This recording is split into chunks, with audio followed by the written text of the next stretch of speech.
ketika wilayah Pulau Jawa 300 tahun dijajah oleh Belanda.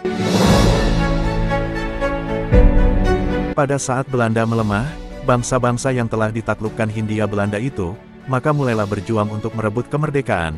Aceh yang menjadi donatur bagi negara baru tersebut, dan Aceh mendanai kegiatan-kegiatan duta dan perwakilan RI ke luar negeri, juga membiayai perwakilan PBB. Selain itu, Aceh juga membiayai misi perjalanan Menteri Muda Luar Negeri RI, Haji Agus Salim ke Timur Tengah dan saat mengikuti konferensi Asia di New Delhi. Pada saat pemerintahan pusat yang berada di Yogyakarta vakum, Aceh juga menyediakan dana bagi pemerintahan.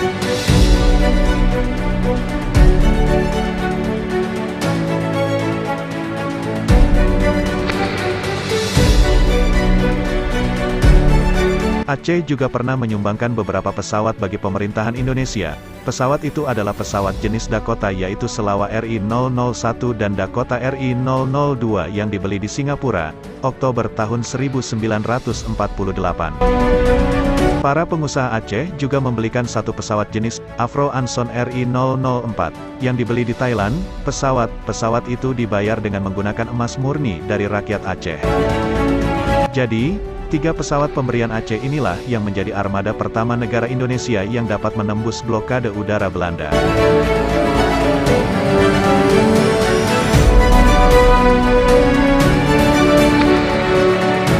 Aceh juga membelikan sebuah kapal yang berbobot 100 ton dengan nomor registrasi PPB 58LB kepada Armada Laut RI. Aceh juga memiliki sebuah radio yang dikenal dengan Radio Rimba Raya, dan radio ini cikal bakalnya Radio Republik Indonesia, yang tempatnya di Takengon, Aceh Tengah. Banyak yang melupakan peranan Radio Rimba Raya ini bagi kemerdekaan Indonesia. Berita tentang kemerdekaan Indonesia diketahui oleh dunia melalui radio ini.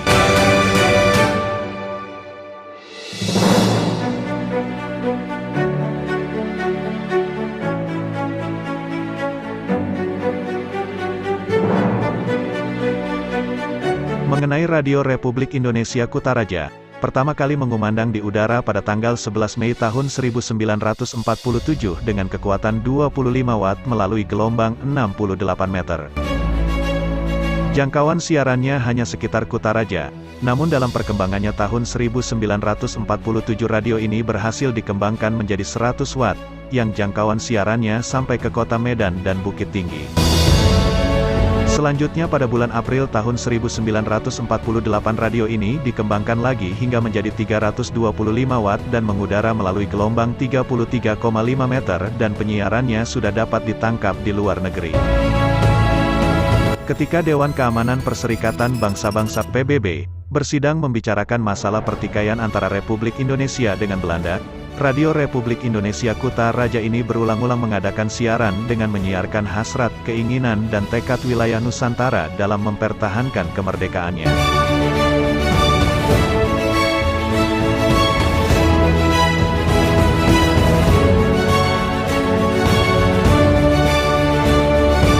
Mengenai Radio Rimba Raya berbeda dengan Radio Republik Indonesia Kutaraja. Pemancar Radio Rimba Raya ini mempunyai kekuatan cukup besar yaitu 1 kW yang dikelola oleh Divisi X-TNI yang dipimpin Mayor John Lai. Pemancar ini pertama sekali dipasang di Krueng Simpo sekitar 20 km dari kota Takengon. Kemudian atas perintah Gubernur Militer radio ini dipindahkan ke Cotgu, Kutaraja, lalu dipindahkan lagi ke Aceh Tengah karena para pemimpin memperkirakan bahwa pada gilirannya Belanda akan menyerbu ke Aceh. Radio ini ditempatkan di sebuah gunung yang dikenal dengan Burmi Bius yang letaknya 10 km di bagian barat kota Takengon.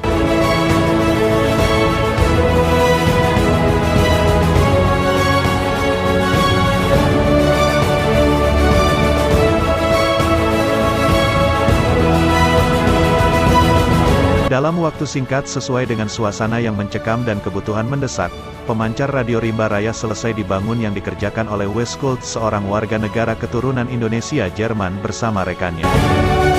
Maka semenjak itulah ketika pemancar-pemancar utama di berbagai kota tidak mengudara lagi, karena dikuasai Belanda, maka Radio Rimba Raya mengisi kekosongan ini dengan hasil yang baik sekali.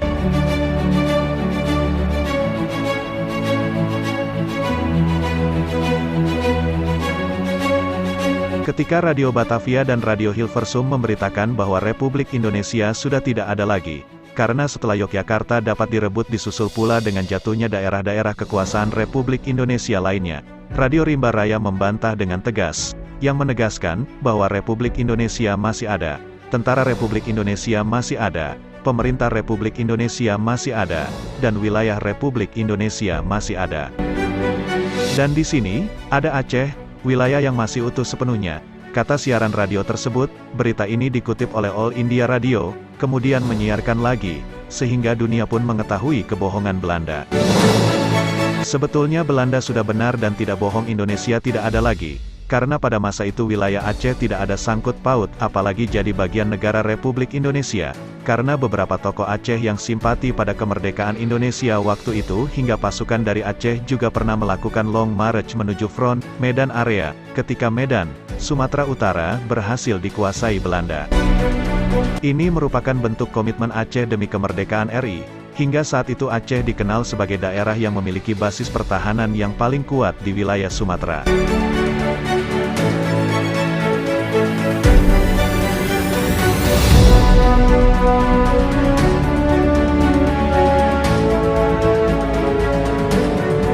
Emas yang dipajang di puncak Tugu Monumen Nasional, Monas, Jakarta adalah sumbangan dari salah seorang saudagar Aceh yaitu Teuku Markam. Itu baru segelintir sumbangan putra Aceh tersebut, untuk kepentingan negeri ini. Sumbangsih lainnya, ia pun ikut membebaskan lahan Senayan untuk dijadikan pusat olahraga terbesar Indonesia. Selain Aceh menyumbang pesawat udara demi berjalannya negara Indonesia dalam mempertahankan kemerdekaannya, Aceh juga menyumbang kepada pemerintah Republik Indonesia berupa senjata, makanan, pakaian dan lain-lain untuk membantu perjuangan agar dapat terus negara Indonesia dipertahankan kemerdekaan. Pada tahun 1948 rakyat Aceh telah mengirimkan ke daerah Medan area sebanyak 72 ekor kerbau.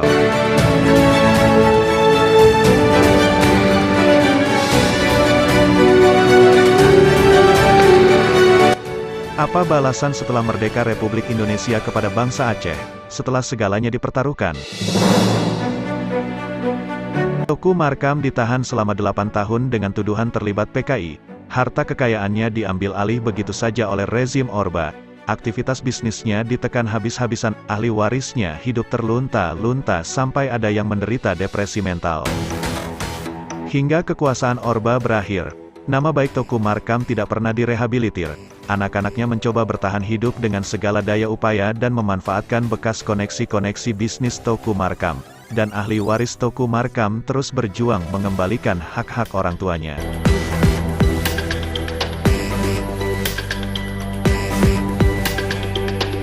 Presiden Soekarno pernah ingkar janji kepada Aceh. Ketika itu, Soekarno pernah memohon sambil berlinang air mata pada Aceh untuk tetap mendukung Indonesia dan tetap menjadi penyuplai dana demi kemerdekaan Indonesia. Soekarno berjanji akan memberi otonomi khusus kepada Aceh untuk menjalankan syariat Islam di wilayahnya sendiri. Janji itu meluluhlantakkan hati orang Aceh yang ternyata tak kunjung ditepati oleh Soekarno. Karena itulah, akhirnya Aceh memberontak, lalu muncullah konflik berkepanjangan hingga perjanjian damai di Helsinki 2005 antara Aceh dan RI digaungkan.